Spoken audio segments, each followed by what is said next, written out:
Good afternoon, everybody. I'd like to welcome you to session 9 of our negotiations. And did you want to add any articles? Not at this time, no. Not at this time, okay. So we're going to go ahead and get started with our presentation. Mike is going to go forward and talk about what's on the agenda. Yep.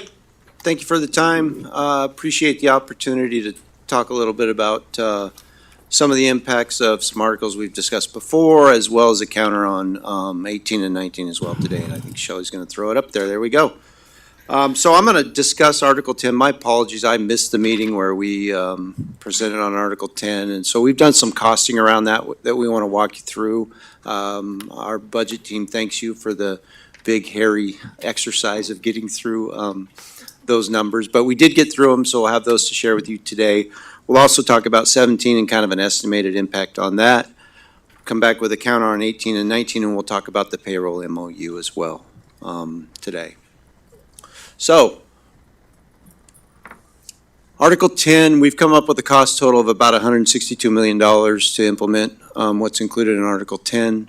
In Article 17, taking the 3 credits to 6 credits for conferences and workshops is we're estimating around $200,000. That's a pretty squishy number. We don't have really good data looking backwards, but that's the number we have now. And on the payroll MOU, we've got that estimate at $30.6 million. That was talking about how we move the pay date. We're certainly still interested in moving that date, but maybe at a solution that isn't quite as expensive in terms of cost for us. Here's Article 10 and the impacts. I just want to kind of walk through these and go down the list. I've listed them in summary, but I've got them in detail if you want to see some more detail around them. But the A3 in Article 10, that was evenings, 3 evenings during the school year, and we estimated that a couple hours for people to work, and the cost impact there would be about $1 million for that one.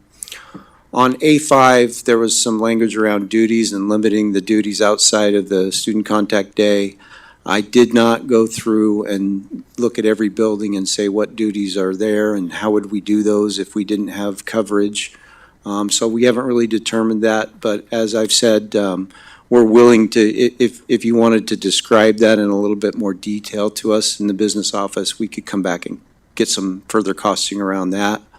On plan time, again, we currently have the word average in there, and I think now it's a guaranteed that would be the amount. Didn't cost that necessarily because as we started to go down that, it's really case by case and look by look.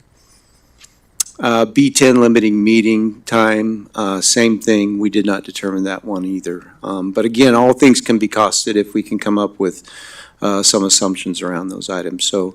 Again, as I've mentioned before, Lindsay, if you're open to a costing party, we can have one. It'll be great, and we can come up with some numbers.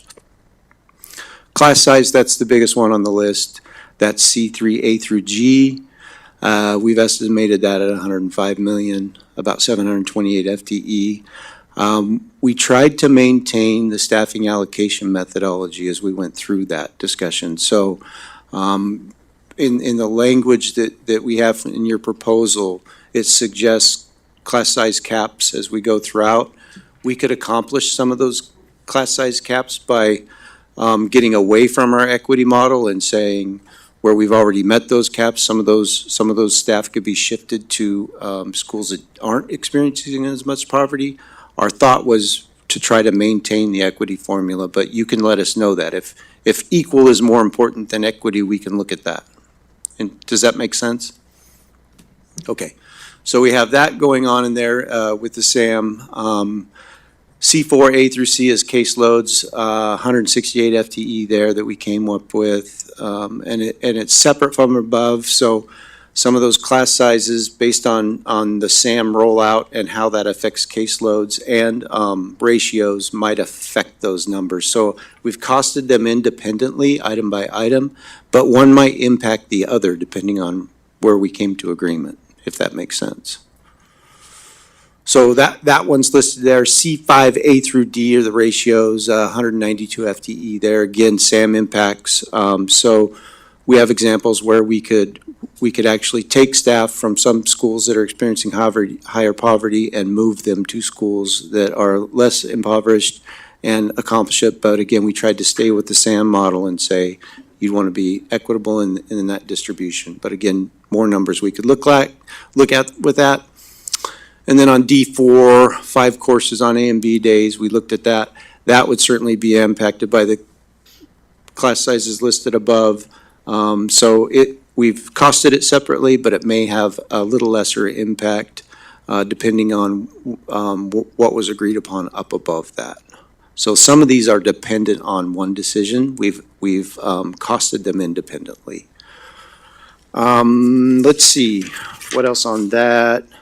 Oh, there was questions about option schools. So we used the secondary methodology that you had suggested for class size caps for the option schools. That's a methodology we use for those. Questions about PE band and advisory, we just went forward with the caps as you had them listed, as opposed to making our own edits on those. So those might be things you might look at and want to think about. And I think that's it on Article 10. Our counter today would be, again, sticking with the 3-year agreement and moving the cost of living increase at 3.5% each year for the next 3 years. 3-year health insurance cap increase at $75 a month each year, $900 a year moving forward. I think what that does is it gets our premium out of pocket, or no premium out of pocket on the green Regents plan with the green dental plan, as well as I think it's the Ruby plan on Kaiser? Yeah, Ruby plan on Kaiser. We would avoid out-of-pocket premiums at that $75 a month. And again, that would go up $75 a month in each of the 3 years.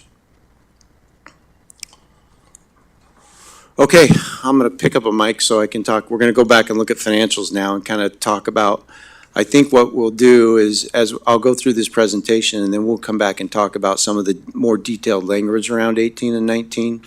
And even have a discussion about 17, but I wanted to kind of show you, walk this through to its conclusion on financial impacts of the things we just talked about. So financial forecast, these are our assumptions. These did not change from the last time we did these back in, what was that, March, into February, something like that. So when we look at those, the numbers you're going to see are based both on actuals and projections. $10.2 billion state school fund in the current biennium, of which we feel fine with that. The $11.12 billion in 25-27 is a 9% increase. We went over that last time and said we don't think that's either optimistic or pessimistic. It's kind of somewhere in the middle. So we use that in our assumptions. Enrollment declines, we've got those built in through 25-26, and then we suggested that they be flat in the 26-27 year. Will that be true? We don't know, but that's what we used in our assumptions. Step increase, that's of course included in the 3.5% COLA, and it includes staffing added in the approved budget. So budget's been approved, significant additions through the budget process this year, so those are included in these numbers as well. They're not separate. Doesn't include the student investment account or high school success funds. And again, as we always like to say, it's based on the best information we have today. That information changes from month to month as we go throughout the months. Just to orient you again back to the way we like to present this information, as you look down the first column, you see our resources on the left-hand side, our beginning fund balance. That's fund balance that we start the year with. We have state-controlled resources. That is our state school fund and the property taxes that are collected that are associated with the state school fund. Under locally controlled, that's the local option levy that we used to buy teachers with. It includes some money we get from Northwest Regional ESD, some investment income, and that's about the total on those numbers. And those total is in 22-23 added up to $652 million. On the expenditure side, we just put it in 3 buckets in terms of where we spend money, salaries, benefits, and everything else. On the salary side, we spent a little over $289 million, just under $170 million in benefits, and then everything else was $54.6 million. That gives you a total dollar amount. We use this surplus deficit line that is looking at not the beginning fund balance, but just the resources matched with the expenditures from year to year. So you can see in that year, there was a surplus of $29 million. Ending fund balance is the $138.6 million there. At the bottom, we had that financial reserve that the school board put into place back in, I think, 2020. And the dollar amount that's allocated into that fund, and then our total reserves at the bottom. And as we look across, this is a forecast based on the proposal that we just gave you, the 3.5 and the 75 per month added over the next 3 years. Where would that put us in 24-25, which is next year? Put us at a deficit position of about $16 million. Lowers the fund balance moving forward. That number carries straight over into the next year that we start with. We go down the line, and if we make no changes, the deficit grows to $34 million. Same thing, $110 million left at the end of that year. Start the next year with that resource. And at the end of that year, we're running about a $55 million deficit. At that point, somewhere in here and here, I start having the conversation with the school board about slowing down this deficit, because what we don't want to do is set ourselves up for a cliff. We don't want to run into a position where we're not looking out into the future and saying, what does that mean to us as a district? We're making modest adjustments as we go along. So a $55 million deficit in that third year is a pretty big deficit, and it means you start cutting pretty large numbers. That's the forecast based on the proposal you saw from us. Here's the differential from your last proposal to our proposal today. It just highlights it right here, and this is just in terms of the salary and the benefit cap. So the differential between your proposal and ours would add about $24 million next year, $42 million the year after. And again, since you haven't, the complicated year here is year 3. You haven't proposed a year 3. You've only proposed a second year. So this goes down. I don't expect it would go down necessarily, because I would think if we get a year 3, you would want a cost of living increase and something on a cap.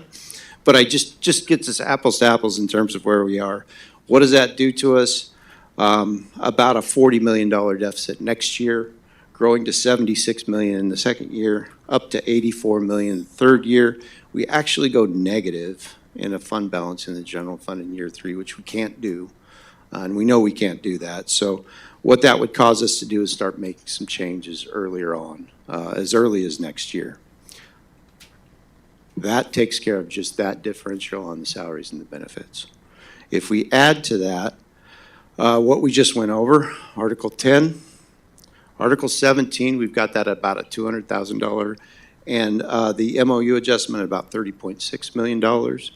So when we look down the line there, now we're running a $232 million deficit in year 1, which would be very problematic. And we'd actually end next year in the hole, $72 million. Again, not legal for us to do that. So we would be looking at pretty large reductions coming up just here in the next month or so. Roll those numbers forward. These are just increasing at about a 5% rate moving forward. The 200,000, we left it the same, and the 30 million, that's that MOU. That would only have a 1-year impact. It would just be next year alone. It wouldn't carry forward in terms of costs. The rest of the costs would continue from year to year and grow. So again, $500 million in the red by the end of next biennium. Not a tenable situation for us, not something we could move forward with, and would cause reductions. So what would we do? What we would have to do, based on policy today, is if these things were implemented, we would make a reduction this coming school year of $100 million. We do that so that we could end the end of next year with a 5% reserve of revenue, and we'd have the PERS reserve as well, but we'd have to cut about $100 million next year to implement what we have on the table today. That would get us just to take care of this first year problem. Using all those same numbers that we've been using on the previous slides and moving that forward, what we would be looking at, and I should say, this $101 million right here, it's just growing in the future years, right? We're not cutting it again. So you make the cut one time, but the assumption is you have those same savings moving forward into future years. So you're not cutting it all 3 years. You make the reduction in year 1, that savings continues in year 3, or in years 2 and 3 as well. So what would we do in 25, 26? Again, if the state school fund came in at 11.12 billion, we did all these things, we cut 100 million this upcoming year, we'd be looking at about another $143 million reduction starting the next biennium, which again would put us at that minimum reserve out at the end of the biennium. Questions about that? I have one, Mike. Sure. Could you go over a little bit in more detail how you calculated the 30.6 million for the payroll MOU? We took a 1-month payroll at the 23-24 rate and then added the $1,500 bonus to it for each member. And I think I know what, I think as we looked at this before, there was this idea that maybe it doesn't cost, but the way it works for us is we would spend that money in August, and what we would do so that we could begin paying in September the next year, unless I'm misunderstanding, is we would then pay people beginning September 1 would be the first check, and we'd pay all the way through July and August of the following year. So we'd really have 13 checks essentially in 1 year, and then 12 moving forward. So that's the value of basically 1 month of payroll. Can I ask one clarifying question Sure. on that? Did you, when you did those calculations, did you include all employee groups, certified, classified, admin? Don't believe so. I believe it was licensed. Okay, thank you. I'll check on that to be sure though, Suzanne. Okay, anything else? Clear as mud. All right, thank you. Thank you, Mike. I forgot to mention that we have 2 members today that were not able to be here. Brian and Shirley, they're both sick.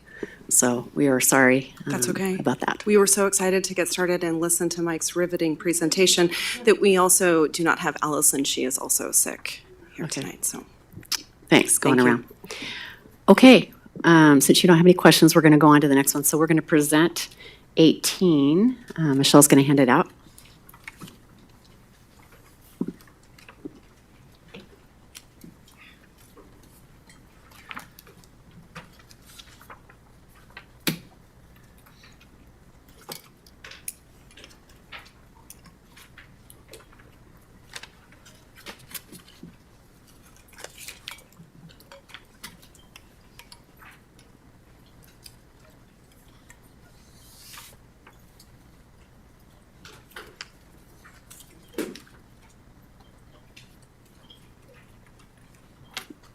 Does everybody have it? Yeah, okay.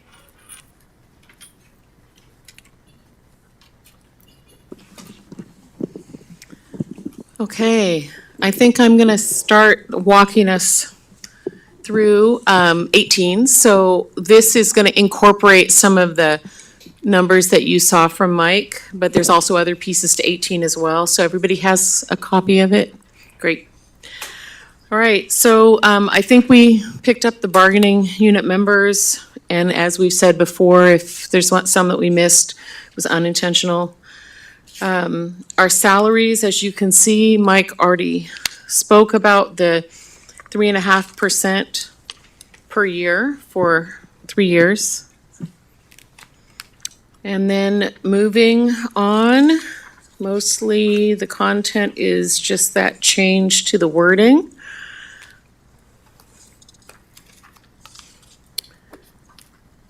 And then we get to D, outdoor school, and I think Joanna's going to speak to that.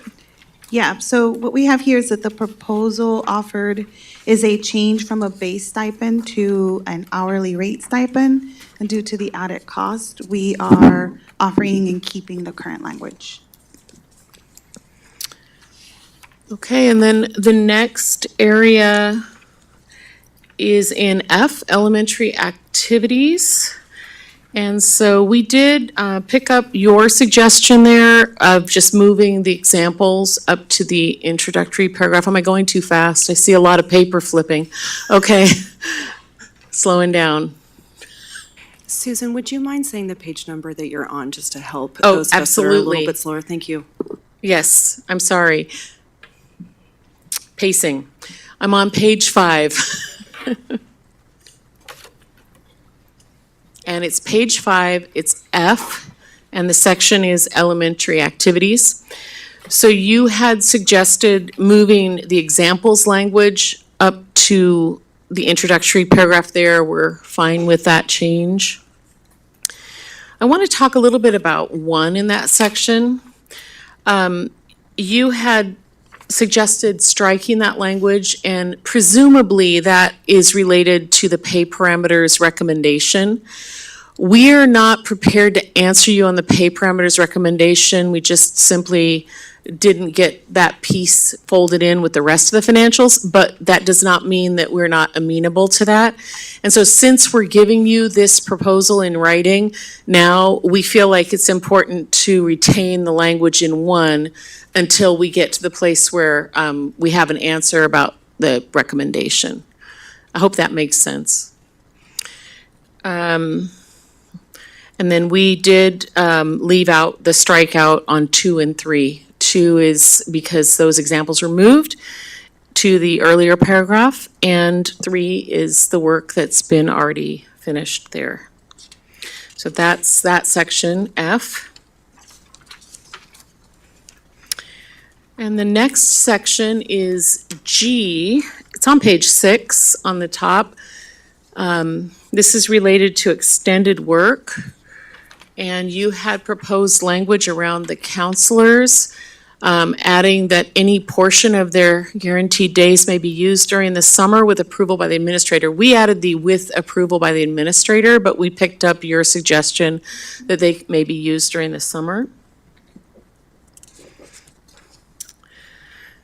And I think that moves us to the next part. You won't see it in our proposal, but we want to have Erica speak to it. And that was the part of your proposal where you inserted the language around substitute shortages and how coverage would be undertaken in the contract. So in your proposal, it was miscellaneous H3, and Erica's going to speak to that. Okay, so as you look through our proposal, you'll see that we are returning to current contract language there, and we're proposing that we continue addressing the sub-shortage in an MOU. We've experienced that, and I'm sure BEA leadership will concur with us, that the conditions around sub-shortage tend to change every year. And so continuing in the fashion of an MOU will allow us flexibility and to address the needs in that particular year that come. So this year, for example, we had need in classified, and so we met after producing a sub-shortage MOU, met again to amend it and address the needs around student safety with classified. So we met and changed the MOU, and so we were our idea is that we would continue with an MOU so that we can address the needs as they arise related to sub-shortage. Okay, and then you had on page 7, there's a strike through of the professional enhancement section. We are fine with that as well. And we had earlier suggested adding in the modifier of registered for before nurses on K, and you didn't pick that up, so we have gone back to the current language there. We go on to page 8. The language around the bilingual educators, starting with the 22-23 school year, we're fine deleting that. That's past history now. No substantial changes to that section otherwise. And then the last section that you had proposed was N, and that was around the task force to study and make recommendations regarding Appendix C.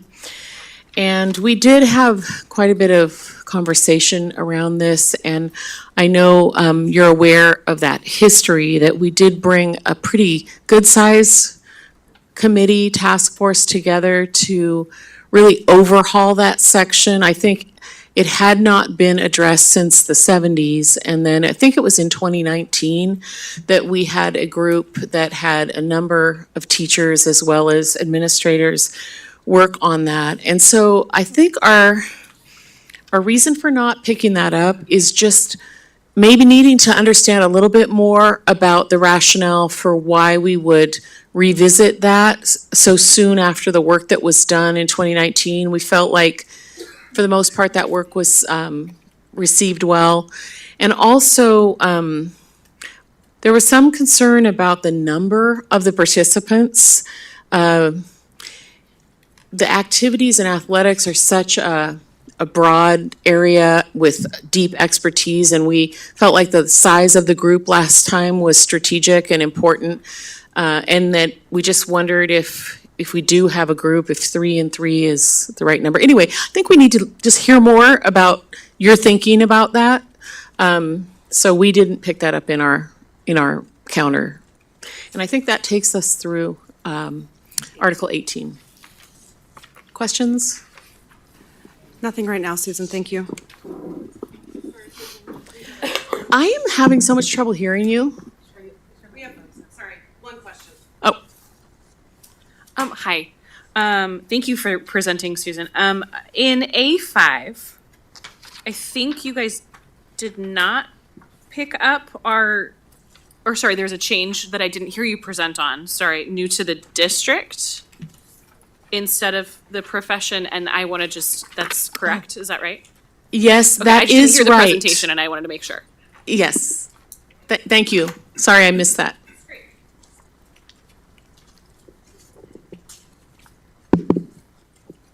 That's everything right now, Susan, thank you. All right, thank you, Susan. We are going to move on to Article 19, and Curtis is going to speak to that.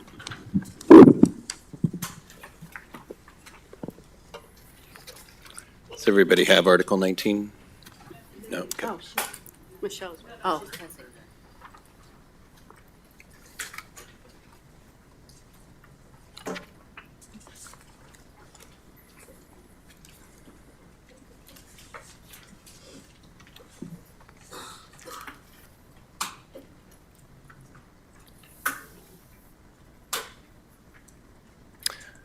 All right. Well, good afternoon, everyone.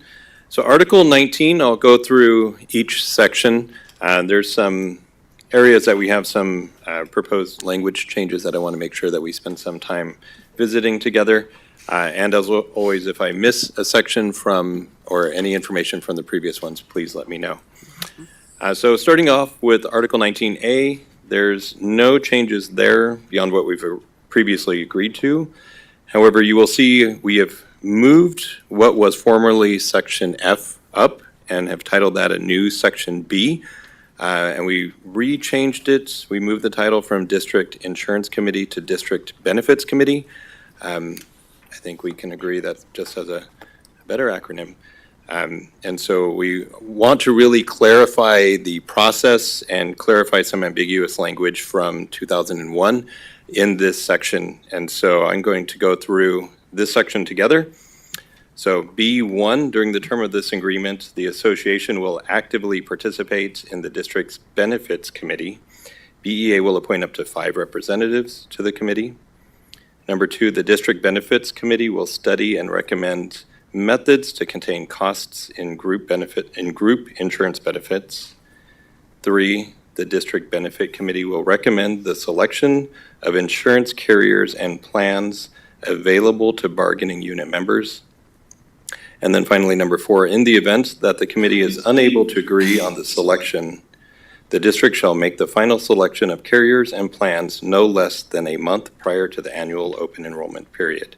Again, with the intention of really clarifying some language that we've witnessed caused some, resulted in some different understandings of the previous contract language. So we really want to clarify the role and the function of the district benefit committee moving forward with the new Section B.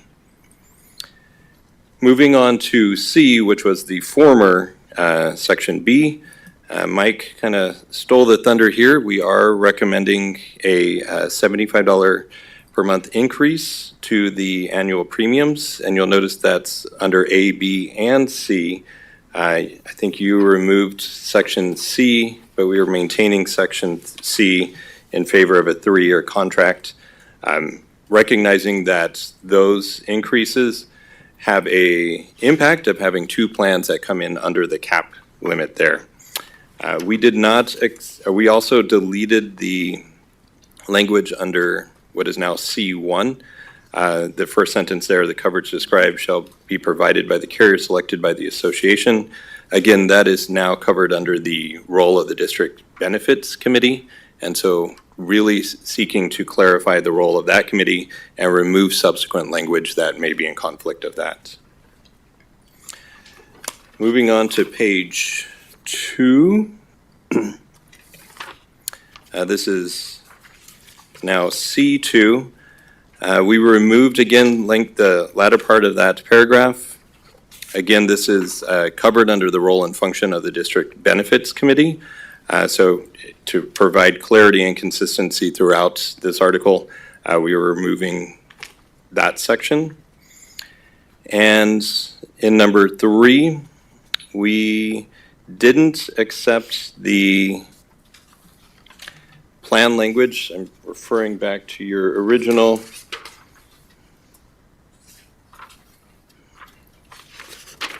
I'm sorry, we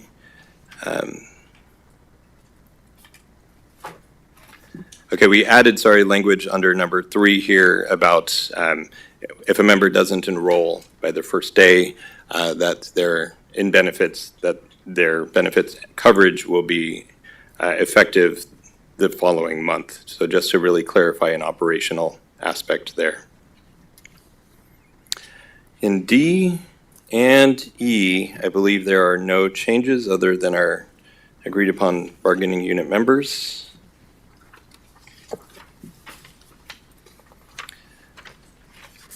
Same for the new F, no changes there.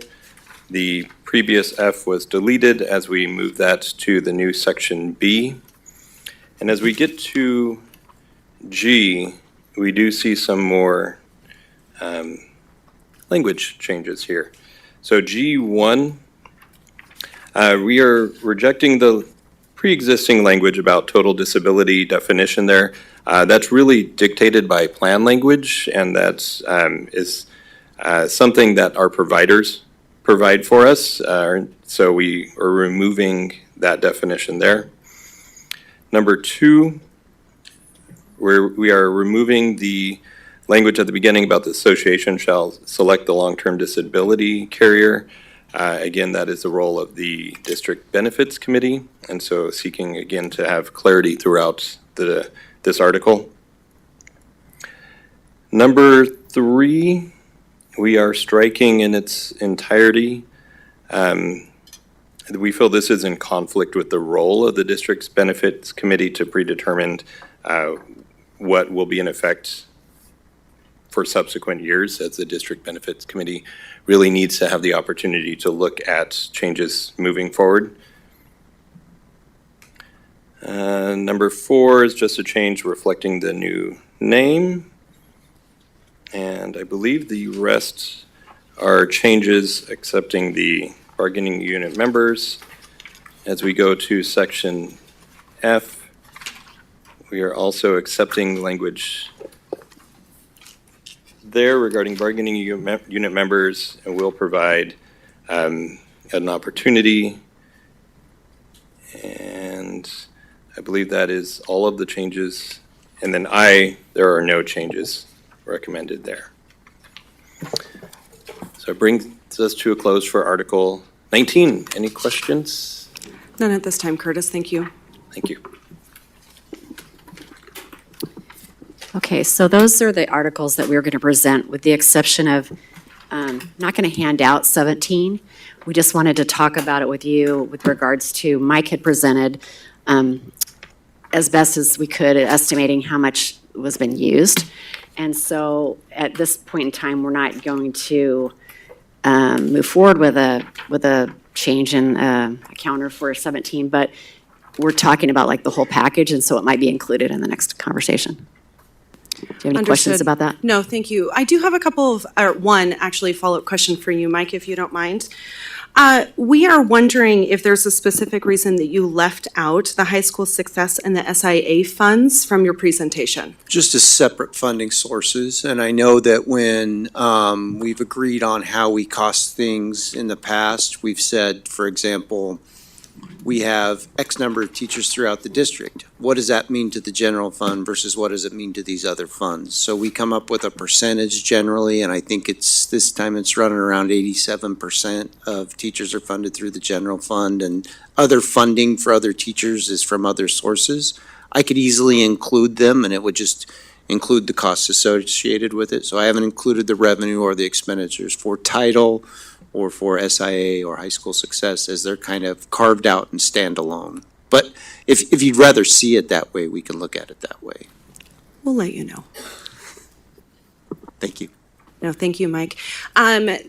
We would like to break into caucus if you don't mind, but we do have some counters to your dates. And I know that on the agenda, it was mentioned at the very end of today's conversations to talk about future dates. But we wanted to get this into your guys' court, so maybe it was something that you guys could talk through before the end of today. You guys proposed a couple of alternative options, and we appreciate that. We did notice that they were 4 hours each, where in our dates and times, it was significantly longer than what you guys came back to us Correct. with. So we need more than 8 hours a month to be able to actually move this bargaining process along.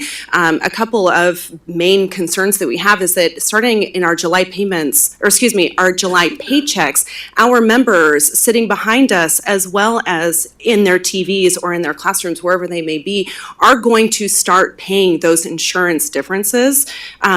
And we would like to be able to come to some sort of agreements around things so that that cost is not resting on their shoulders as long as 8 hours a month is going to make it last. Does that make sense?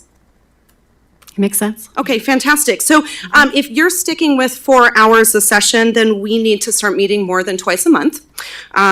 We would also like to offer you a couple of counters to your dates and times. August 20th, instead of your 4 to 8, we're proposing 2 to 10. Your September 10th, instead of 12 to 4, we would like to counter with 2 to 10. September 19th, also from 2 to 10.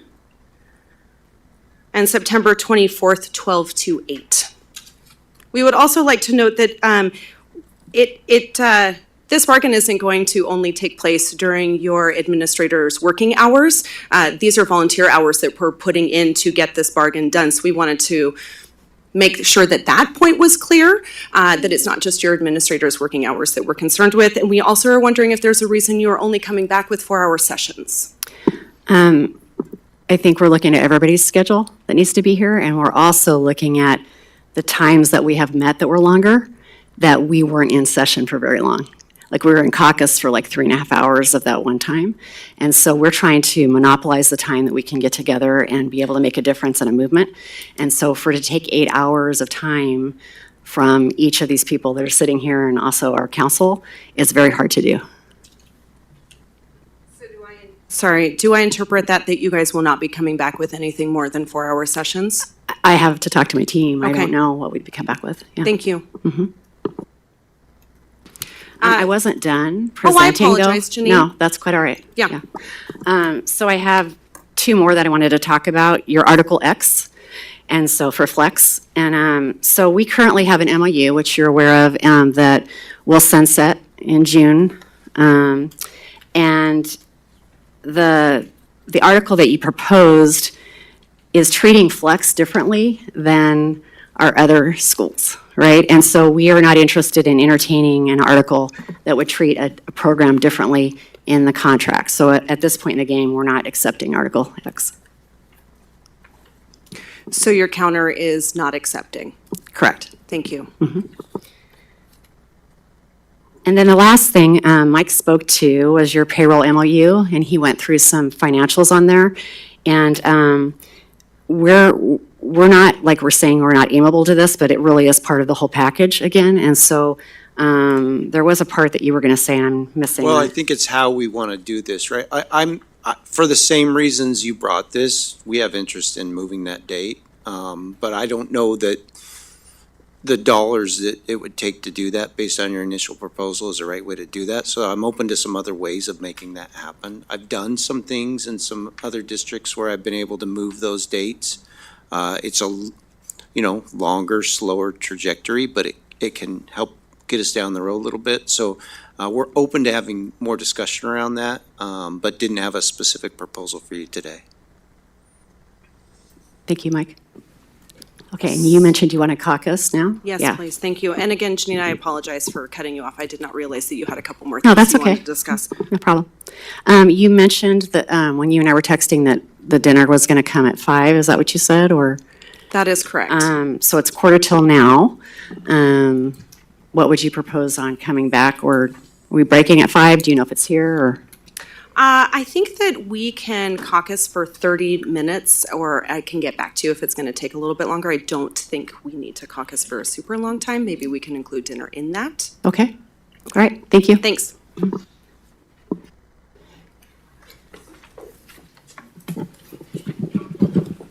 Yeah.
Thank you so much.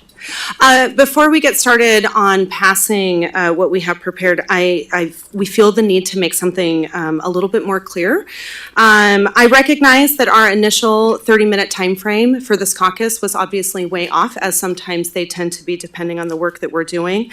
I want to point out that you've had some of the articles for over 2 months that we were able to, in our caucus, prepare counters for 9, 10, 17, 18, and 19. The work that we do in our caucus is valuable, and we felt that it was super counterproductive to have multiple check-ins about the times when we would be done with that work. To the previous comment about how long we caucus for versus the time we sit in the space meeting together, we believe that those caucus times are essential to the work needing to move our bargaining process forward. And without that caucus time, we would be nowhere near where we are today. And we wanted to say that for the record, that we hope that you value not only your caucus time, but our caucus time together. And with that, we're ready to pass what we've prepared for you tonight. Probably. Yeah.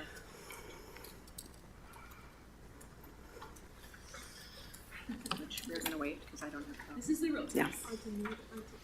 So in front of you, you're going to have a slew of papers. All of those articles that I previously mentioned, we are passing in a package.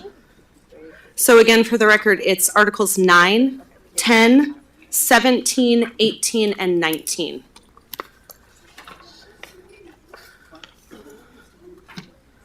I mean, they have counsel.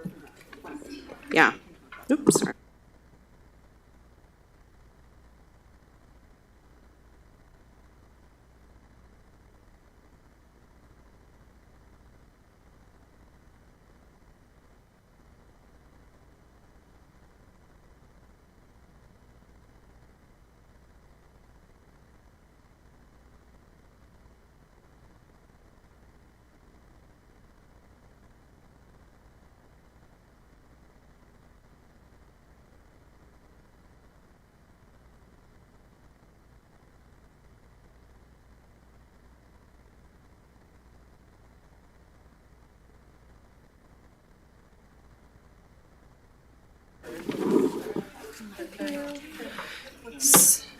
So if you wouldn't mind.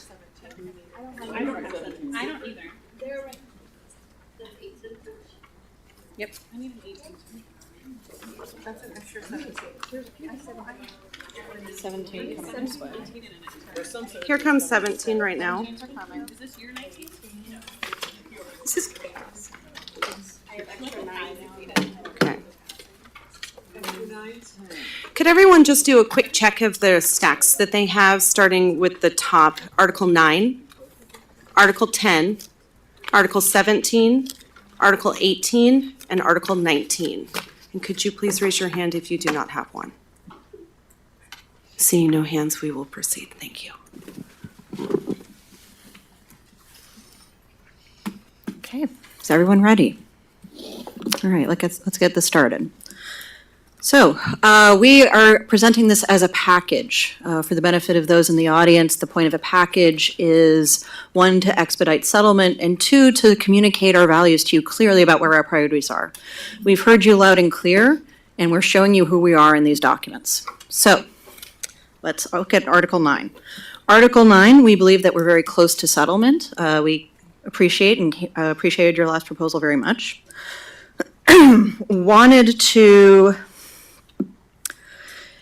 confirm so I'm just going to go through this and highlight the big things since we have about 5 articles to get through. So in A1, we wanted to underscore that we accept the language. Administrators will maintain a record of any written feedback that's received. We assume a record would be available upon request. The whole point of having a record is that you're keeping documents that could be requested. So if we understand each other, we have agreement on that. Or if that's how you understand it, we have agreement on that. 2, we have adjusted the title a bit, extreme disruption and imminent threat. We think that is what you guys had. Going through to the end of that paragraph, if assistance is not available, the bargaining unit member shall use their judgment about next steps to maintain student and staff safety. When an administrator designee determines the student will return to class, they will provide information to the bargaining unit member upon the student's reentry into the classroom, including but not limited to steps the administration has taken to address the incident and individuals contacted regarding the incident. So just a little clarification, a little more concrete detail. Do you need to ask a question? I've had a report that we're not live. Shelley, are we live? Okay, okay. Okay, thank you. Thanks, okay, well. Room clears. I believe we had this exchange before the very end of our last session, but to underscore the substance of that exchange, we have reintroduced the language at the bottom of the first paragraph. Bargaining unit members will report room clears via the student conduct form contained in Appendix X. The parties will negotiate this form. We respect that MTSS will have valuable things to share with us about how best to inform the process, but we do think this is something that the parties can negotiate. We recall that you guys expressed some discomfort or unease about the current form or the updated referral form. We welcome a counter. We would welcome whatever feedback and any correction you would have to make it more in line with what you believe it should be, but we think it should be something that the parties negotiate. All right, going down to administrative support. We have retitled 4A, behavioral referrals, for clarity and consistency's sake within the district. Along those lines, we have when, in the judgment of the bargaining unit member, it is necessary to report a student conduct issue, the bargaining unit member shall communicate via a singular, standard, district-maintained form, i.e. a referral, the facts of the situation and the request for administrative action to be taken. So, we meant this does not preclude any local school site from using behavior trackers. This does not exclude that. This only governs when behavior becomes more serious. So if you are a administrator, for example, who believes in trackers, thinks there's a great process, we do too. This language doesn't prevent that. This merely clarifies for more serious offenses what that process looks like. All right. We have accepted your language for follow-up support. We like that.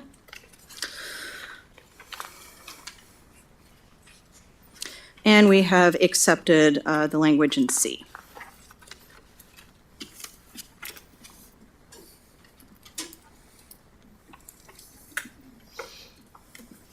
Any questions? Nope. Okay. To number 10.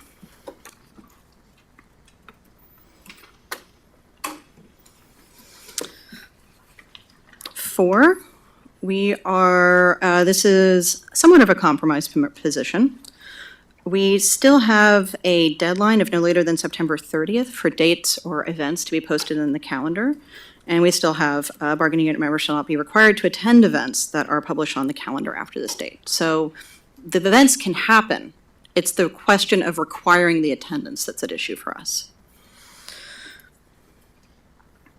Okay. 6, we have rejected your language.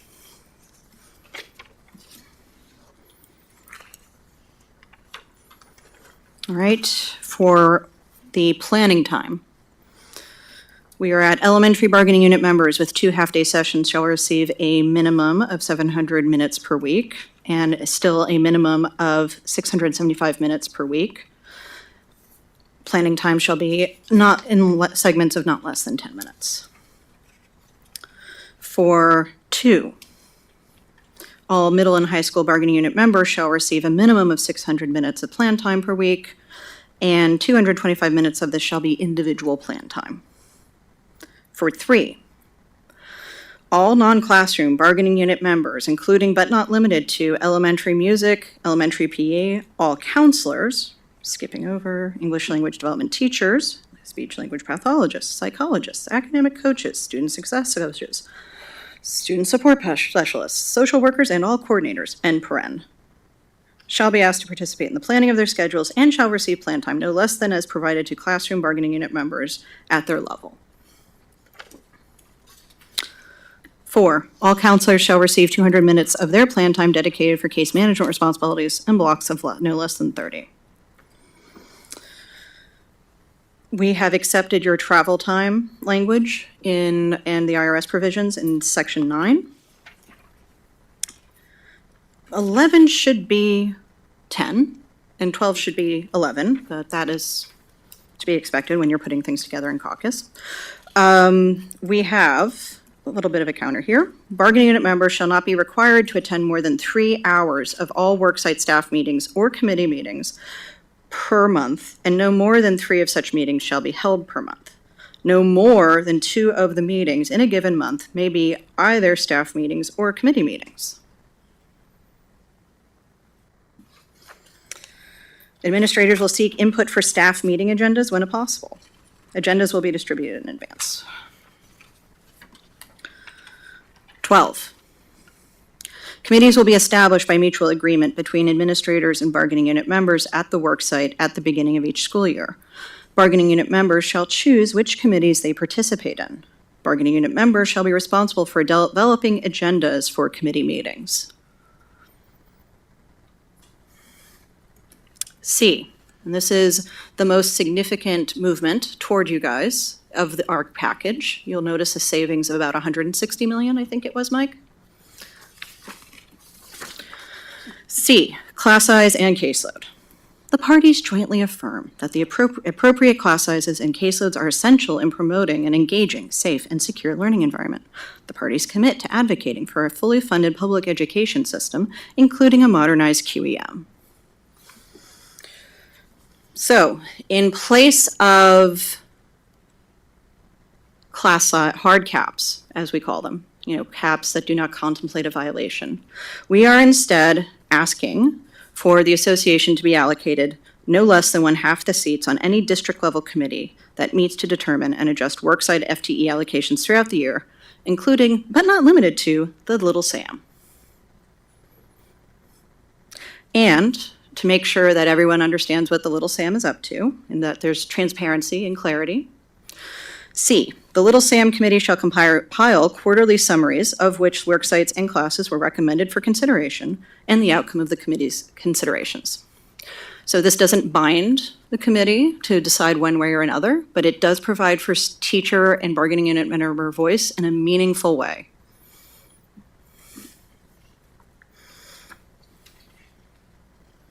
Class size school committee.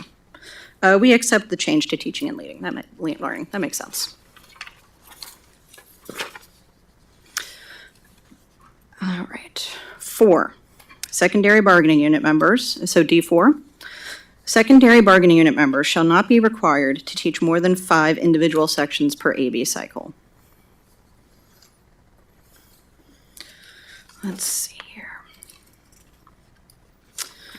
To 7 on page 6.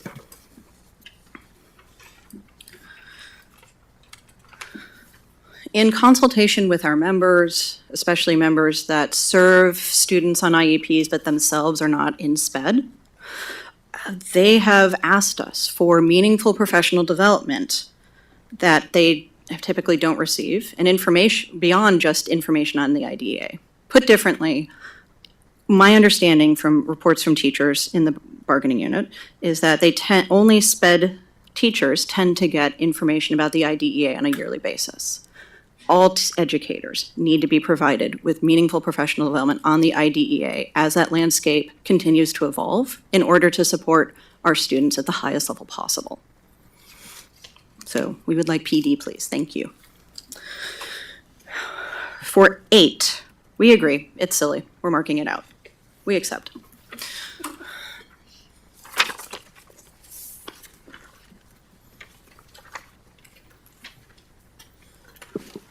Are there any questions about Article 10?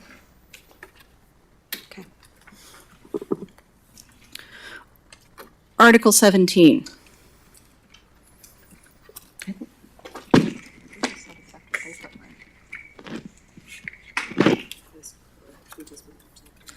Yes, for 17, we're back to current contract language.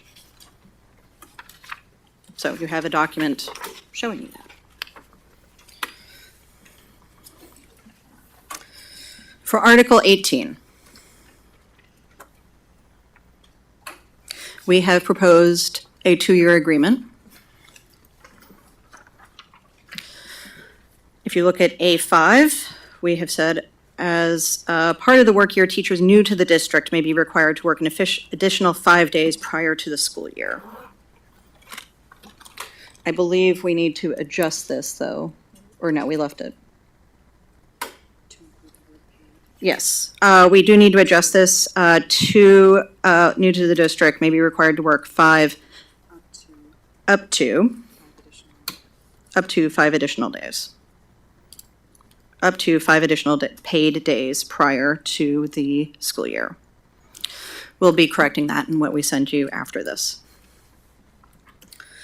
We would also be adding something to the effect of teachers who are we doing the? Yes.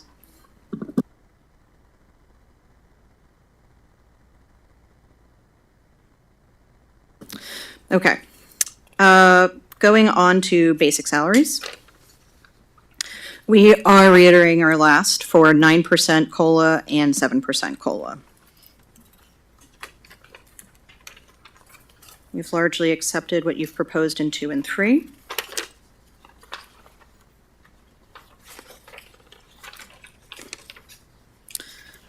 And then there's no significant change until D. Where are you?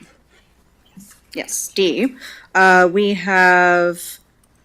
will be countering 1% of the maximum bachelor salary rate for each session of outdoor school instead of 0.5, which is current contract language.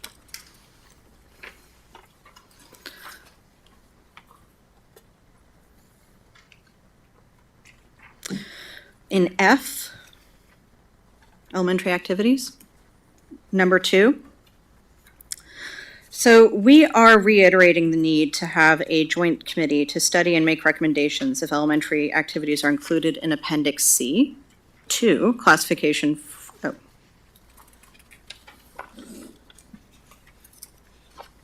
Yeah.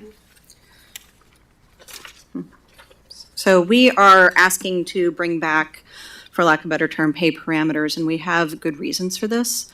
One is the committee's work, and I was on the committee, so I can speak to that. The committee's work was not able to delve into all of the issues as deeply and with the nuance that we feel it deserves. Part of the challenge was gathering information about, both from the administrators and from the teachers, about for example, what the pay for various clubs was. You'll notice that when you see the pay parameters, a lot of things aren't in there. That was because we needed to work to gather that information. And we also wanted to make sure that we were comparing like clubs or like activities to like activities. What one expectation for one activity at one work site might be very different from another.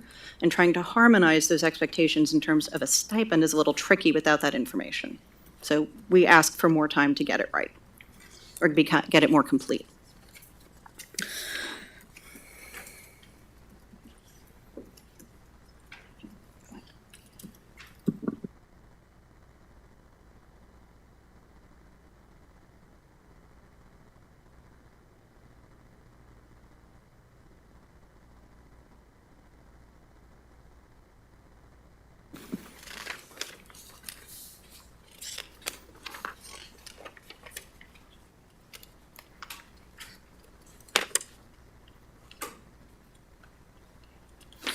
Okay,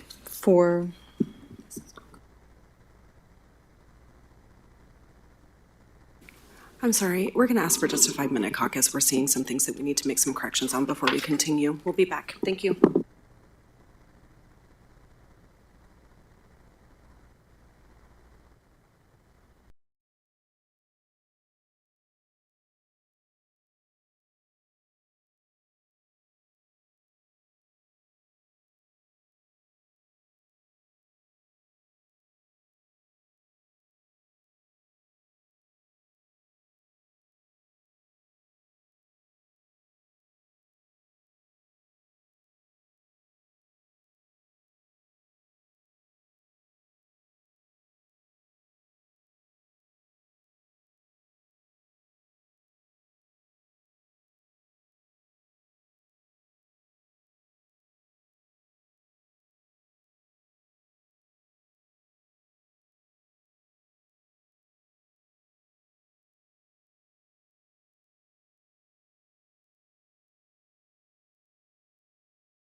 Thanks for that little break. There are a couple of inaccuracies in this, so we will be talking through the accurate language that we want, and then we will be resending that to you as well, reprinting it so that you guys can have a correct copy in front of you.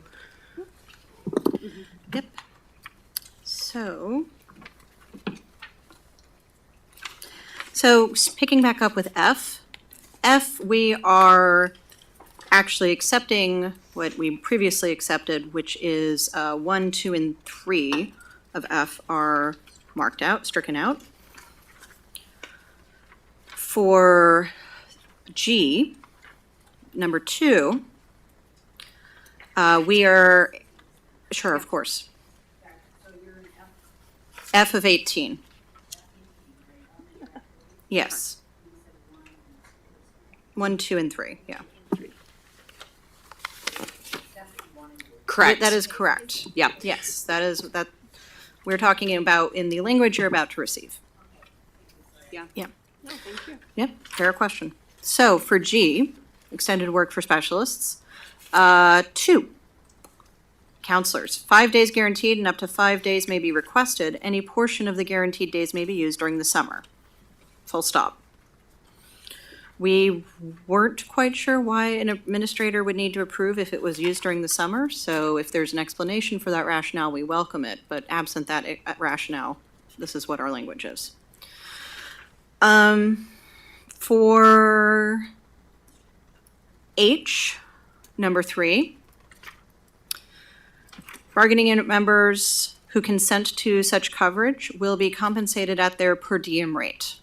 That is our only correction or clarification. We accept in principle in this package that we will do a sub-shortage MOU. I is stricken.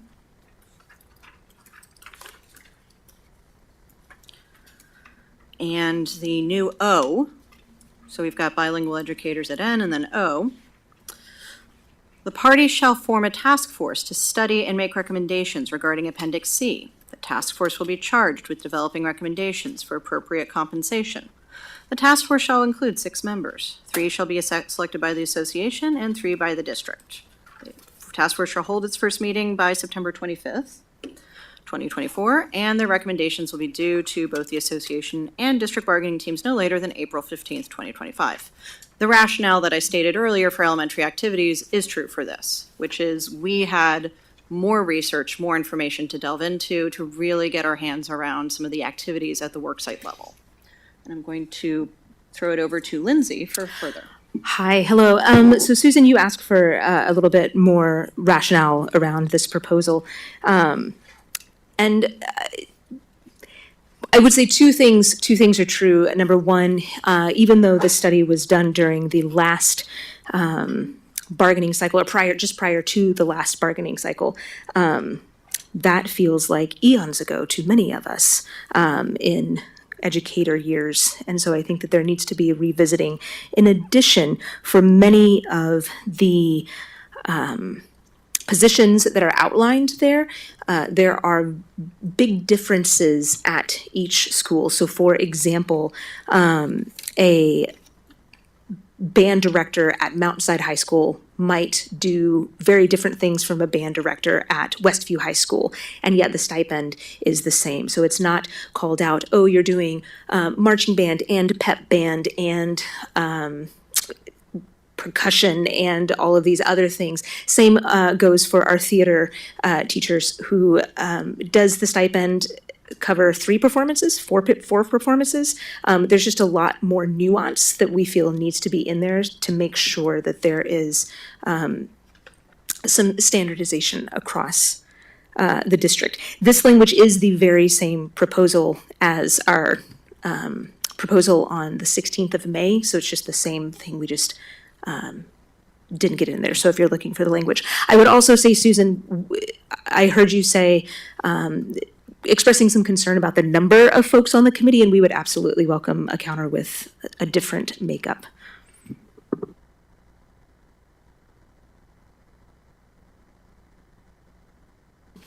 Are there any other questions about Article 18? Okay.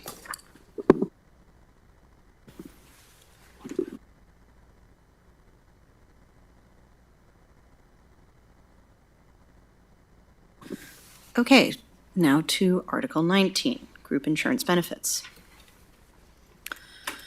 B.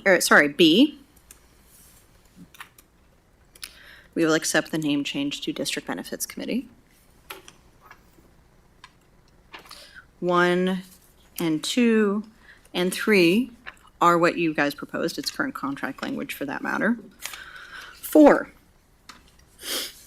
we have stricken the first full sentence, beginning within the event, ending with annual open enrollment period.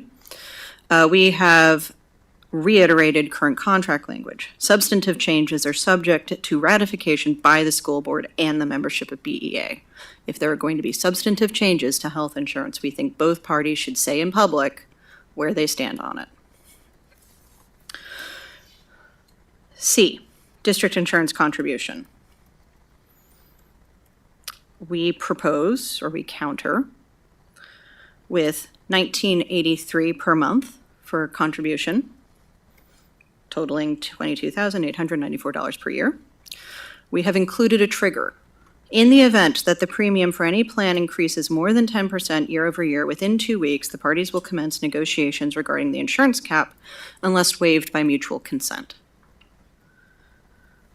B, we have, for the second year of our proposed duration, a per month contribution by the district of $2,083 for a total of $22,994 per year. We have also included the same trigger language. I think those annual totals, Or might be incorrect? yeah, we'll get you better numbers. Okay.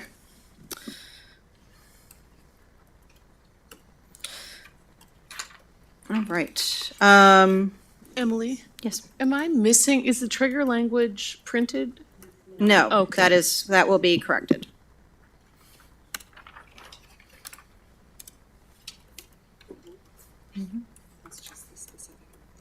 Yes. So put differently, the increase we want for year one over your proposal is 157 increase, and then it is a $100 increase for year two. So actually, I put that incorrectly. The total increase for year one is $157, and then year two is 100 over that.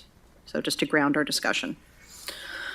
So we accept your language in in 3 and in D. E is just bargaining unit members, so that's easy. We accept the movement of the insurance committee to now B, so F is stricken.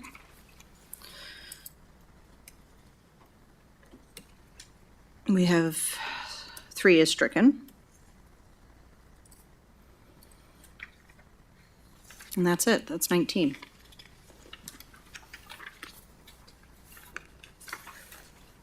Any questions?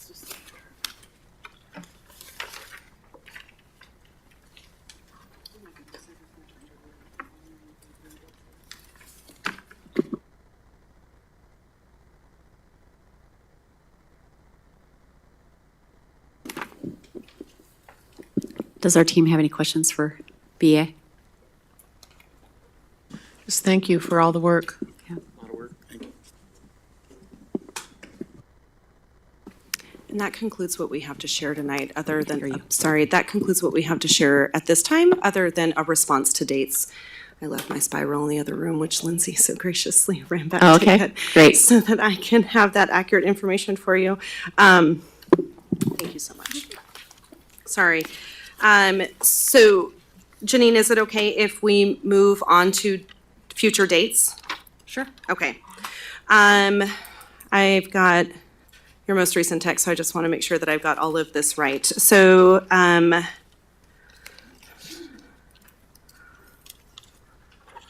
August 20th. Yep.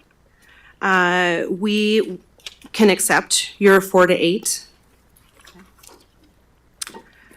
September 10th, we will also accept your 12 to 6. September 19th, we can accept 4 to 8. And September 24th, we can accept 12 to 4.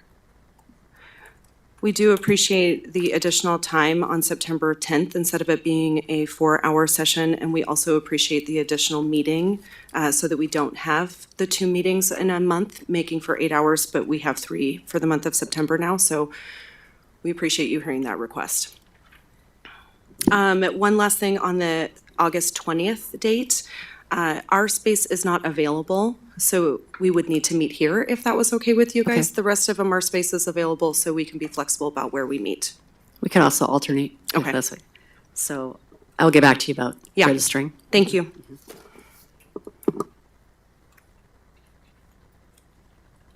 And I think that probably concludes our session 9. Okay? Thank With you. 2 minutes to spare. Thank you.